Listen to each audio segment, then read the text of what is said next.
We recently marked the 39th anniversary of the tragic Air India Kanishka aircraft bombing, which claimed 329 lives. The Indian Consulate General in Canada held a memorial service, which was attended by the family members of the victims. Canada's Prime Minister Justin Trudeau has now issued a statement and just a mere tweet on the Kanishka incident. He says that on the anniversary of the deadliest terror attack in Canadian history, he remembers the lives taken by violent extremism. He also issued a statement on the National Day of Remembrance for Victims of Terrorism. This, of course, comes days after the Canadian Parliament honoured a Khalistani terrorist. After observing a minute of silence for Hardeep Singh Nijjar, Trudeau has now just come with one tweet for the Kanishka bombing tragedy, which claimed as many as 329 lives, and most of the victims were Indian-Canadian origin. My colleague Srijita Sen with us on the broadcast. Srijita, if you could take our viewers through the statement that has been issued by Justin Trudeau. Yes, Asavri. So Justin Trudeau has issued a statement on the National Day of Remembrance for Victims of Terrorism, and I'll just read out the statement that he has put out. So Justin Trudeau says, "Today, we remember and honor every Canadian whose life was cut short or forever changed by a terrorist attack. 39 years ago today, 329 innocent people, including 280 Canadians, tragically lost their lives when a bomb planted on Air India Flight 182 in Canada exploded mid-flight. This remains the deadliest terrorist attack in Canadian history. It reminds us of the senseless violence that terrorism perpetuates and of our shared responsibility to unequivocally condemn terrorism. Canada is doing its part to counter terrorism and violent extremism.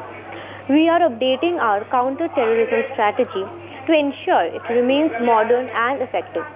Through the Canada Centre for Community Engagement and Prevention of Violence, we are working with other levels of government and partners to build and share knowledge, fund and coordinate research, and support prevention efforts and interventions. Through the Community Resilience Fund, we are providing funding to organizations that help improve our understanding of violent extremism and our capacity to prevent these acts of violence.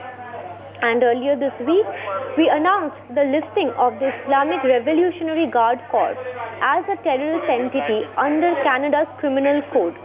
We will continue to work with our allies and partners at home and around the world to better detect, prevent, and respond to the threat of terrorism. On this day and every day, we stand united against hate, intolerance, and division. We reaffirm Canada's determination to fight against violent extremism and keep our people safe." So this was a statement by Justin Trudeau, Canada's Prime Minister. And Asavri, as you heard, there's not a single mention of Khalistani terrorists or the people who were actually responsible for the bombing 39 years ago. Over to you, Asavri. All right, Srijita, thanks for joining in, sharing all those details with our viewers. Meanwhile, joining us at this point of time is Dr. GVR Shastri, a senior journalist. So thank you so much for taking out time and speaking to us on NewsX. Now, you know, Canadian Prime Minister Justin Trudeau has issued a two-line statement. He's termed it as the deadliest terror attack in the Canadian history, orchestrated by violent extremists. Now, does this indicate that he's trying to brush the matter under the carpet? How do you view this? No, it's not under the carpet. It is the truth. The truth is this, that he knows, the Canadian government knows very well, there is a extremist elements are existing as far as the Canada is concerned. And there is no point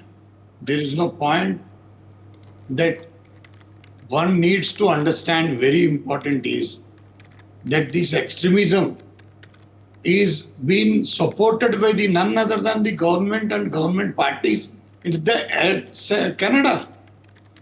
How can one put a flag can set a fire as far as Indian flag is set a fire, and that kind of videos are visible? How can a country can do like this? A democratic country like, say, Canada, how can they will allow like this? It's a fundamental basic principles of the violation of basic principles of democracy. How can Canada can say this? people sitting in Canada, how can they can speak against one country like anything? It's not correct. It's actually, if you look at this, the United Nations members should, I think I request the United Nations to pass a resolution that one country's person sitting in another country, he can't make any allegations and why any allegations and talk about the other country sitting over there. Let it be part of our democracy. Comes to us. Yes, if you are a citizen of this nation, you are most welcome to stay here. Not sitting over any other place and makes any comments and do the extremism on that. Canada, that file is, as far as Canadian is concerned, it's extremely extremism. It is a just violation. It's a violation. People doesn't even know. It's a business. Extremism is a business.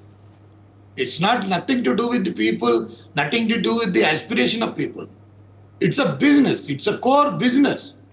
People with business nature involved. They are not talk about if anybody wants to fight the any particular reason, let them come back to the main field and fight from here. You can fight. This constitution allows you to fight. Arvind Kejriwal, he was only hardly an IAS officer. He fought it and he becomes the chief minister of this Delhi. Narendra Modi is not a big man. He's only a pracharak of RSS. He becomes the prime minister of this nation. Why not? Why not? You can do that.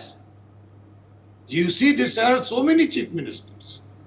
There are so many chief ministers, so many prime ministers. What for you are fighting? What is the reason to fight? That extremism. This Canadian government, yes, the Canadian government was where? They know they were trying to implicate because of the local compulsion and local political compulsion.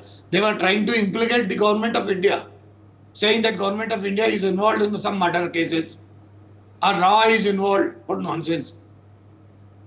So without any evidences, it is absolutely visible, and we can see that government of Canada, not today or tomorrow, they will fall in line. They are also a democratic country. They are also systematic political parties. So that the political parties must not be such weak that they can support any extremism against any country, and that they can support and adjust on their own.